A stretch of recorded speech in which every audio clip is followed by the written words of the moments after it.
I said I want to be president of this country, and I'll definitely be president of this country. Construe confidence to be arrogance. Okay.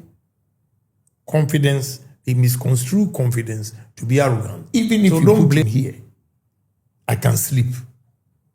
I don't think I've gotten there that I cannot come down. I can go to any level and start life again.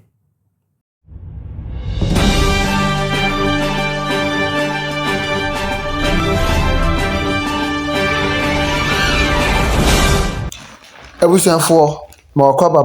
TV. So this is a conversation between Honorable Kennedy Japan and Connected Minds, and I want you to enjoy this conversation to the fullest.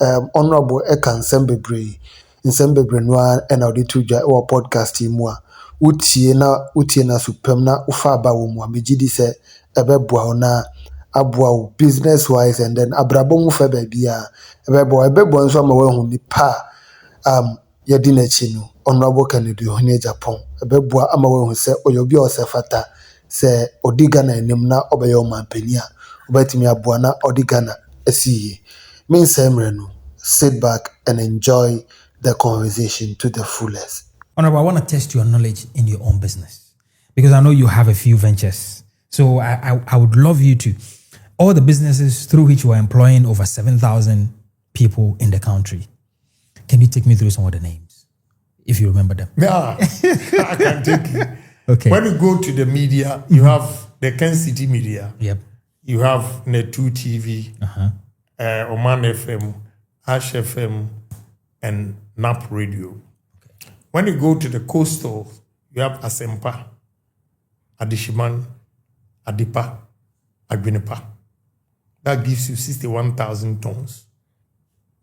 I have steel plant, and I'm trying to buy another one. I have equipment, heavy-duty equipment, ADTs for mining companies called Coastline Logistics. Okay, I have the Platinum Plastics.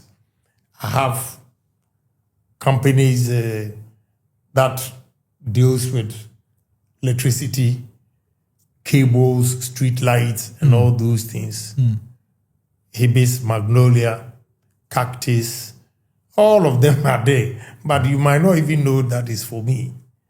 Okay, so I have about, in total, 16 companies. How do you manage all of these? If you know where I'm coming from, you will not ask this simple question. I don't want to go back to where I was before. So I'm always thinking about it.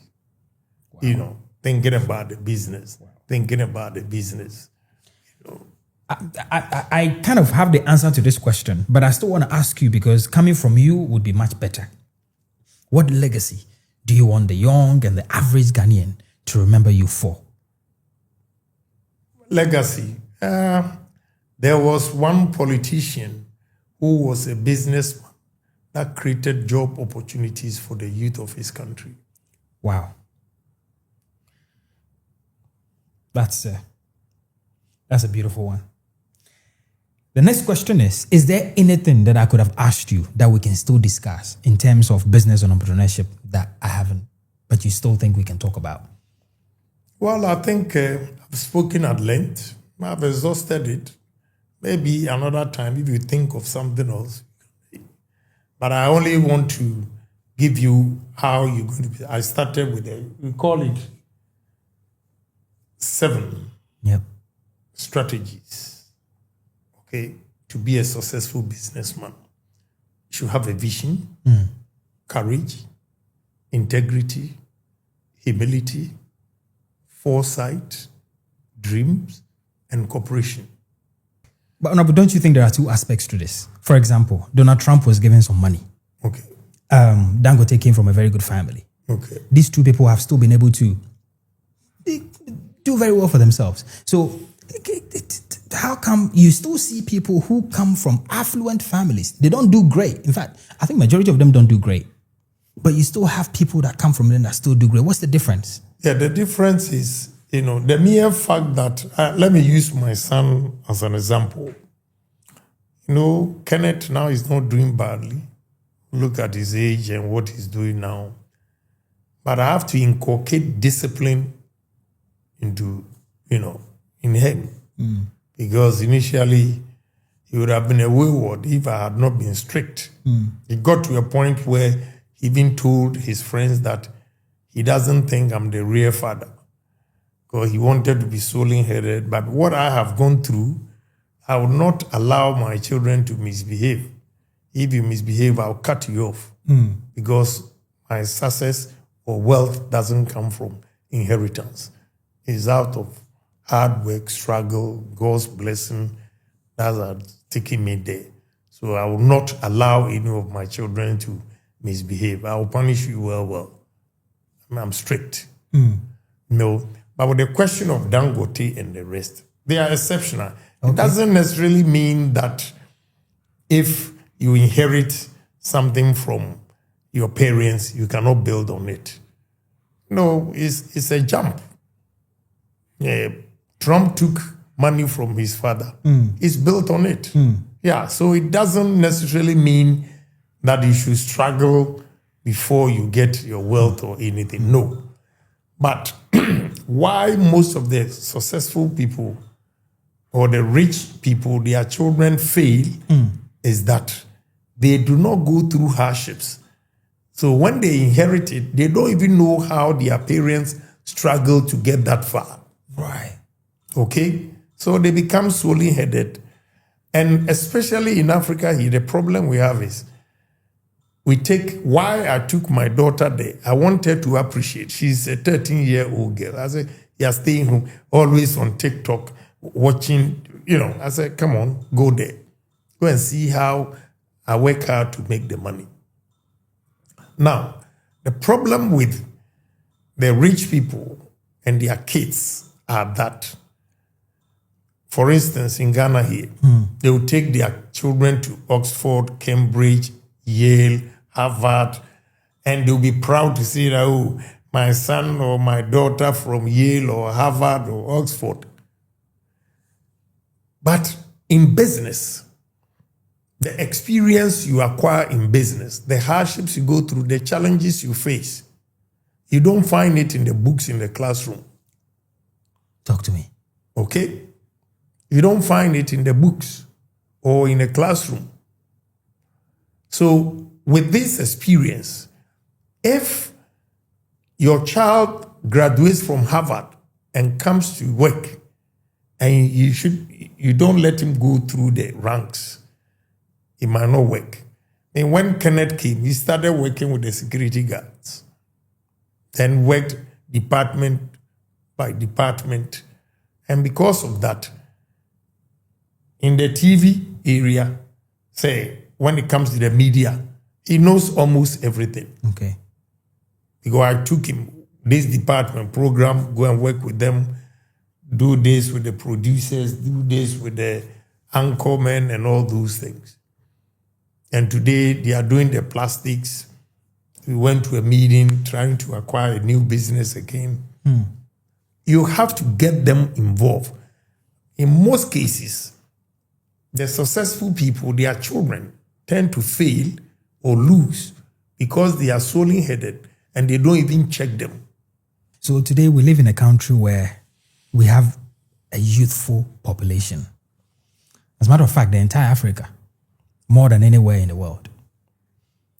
If you look at Ghana and the number of young people that are looking for opportunities, look at where they came from, their circumstances, a lot of them are struggling. But so what tips and tricks can you tell them to set up to say that, look at what you're going through and this is what you can do to change your life? First, let me handle the graduates. Then I will descend. Okay. See, the graduates, some of them, most of them that are suffering or are not working, is all because they think they have a degree in psychology and automatically has to get a job in psychology. He thinks he did economics and he has to get a job in economics. He thinks he did philosophy, whatever, political science. And therefore, he doesn't even want to branch off. Branch off meaning, look, There is nobody on earth that can make me broke. You know why? Why? Because even, let me tell you something. One day, this my friend, Suleiman Tari, asked me a question. Honorable, have you failed in business before? I said, yes. I failed a couple of times. But that did not deter me from surviving. Why? Yeah, because, look, life is never going to be smooth like that. And when you fail and rise, or fall and rise, that is where you become matured, you become more experienced, because in the course of time again, you encounter such difficulties. But because you have experienced it before, you know solutions, you have solutions to those problems. And you should always make sure that your misfortunes, you turn it into blessing. That is the problem. How do we do that? Look, you don't give up in life. You always say that I'm going to make it one day by hook or crook. Is it mental work? Yeah, you have to psych yourself that, look, I'm never going to be poor. I was sleeping on we call it veranda porch. I'll roll my mattress from 1 to upper 6. From 1 to upper 6. Kwakumle Kusas on the Challenge Bookshop Road. That's where I was sleeping in the couch, porch. In the morning, if I don't wake up early and I get up around 7, everybody will see me folding my mattress. Where did you get that kick from? Because you say, I want to do something, and then, as you say, you get it done. Yeah, I'm determined. I said I want to be president of this country, and I'll definitely be president of this country. And the challenges coming from all angles, I'm still not perturbed. I'm going to do it. Honorable, you're a man to admire, and something that is not very common in our society is courage and being bold. It's not very common among the young people. Don't blame them. Where do you get yours from? Don't blame them. Let me answer that. Let me give you this. You see, in Ghana, they misconstrue confidence to be arrogance. Okay. They misconstrue confidence to be arrogant. So don't blame the youth. When they have confidence, you see that even their own colleagues who says words describe them it shut their morals and confidence and all those things. So anybody who stands out and damn the consequence is seen as arrogant. That's what I'm going through.